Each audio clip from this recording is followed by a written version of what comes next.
Hello, everybody. Welcome to this follow-up to my reaction of The Piper at the Gates of Dawn, the Pink Floyd debut.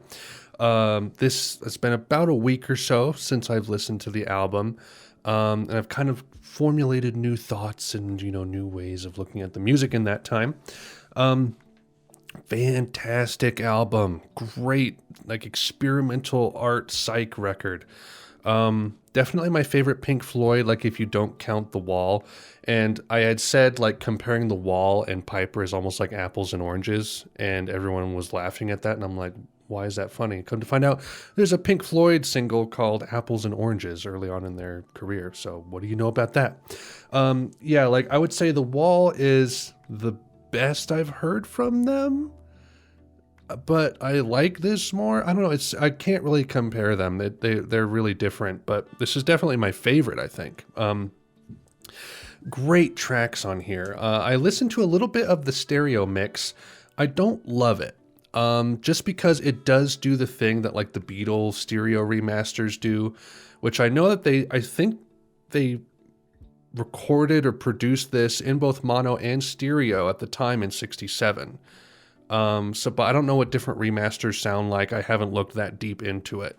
I want to try to see if I can find the actual stereo mixes from '67, if I can, but I don't know. I haven't done that research yet. So, the mono, which is what I listened to, tracks like Astronomy Domine, Lucifer Sam, Matilda Mother, Flaming, really interesting. I called, the way I described this was it's like the Beatles singing over Animal Collective tracks. As I was listening to this, I was just like, especially Flaming, I was like, this just sounds like Animal Collective. Like that kind of neo-psychedelica experimental stuff. Very ambitious, very ambitious. Favorite tracks would probably be Interstellar Overdrive. That's an incredible one. Pow R Talk H is a really interesting track as well. Just basic tracks, I really like Flaming and Bike. Lucifer Sam is kind of this cool, almost sounds like a Bond theme as well.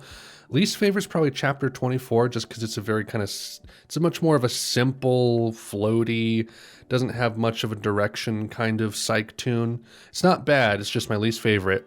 Scarecrow is probably another not as favorite, but I really like the composition in there. It's just a really short song. Take Up Thy Stethoscope and Walk is interesting as well. I don't love it. The Gnome is a funky little folk tune. It's a really good album. I haven't come back to it a ton, but every time I listen to it, it blows me away even more. Syd Barrett was just doing crazy stuff. Great. I think a way that I kind of figured out how to describe it is this feels like psychedelic music that is ill.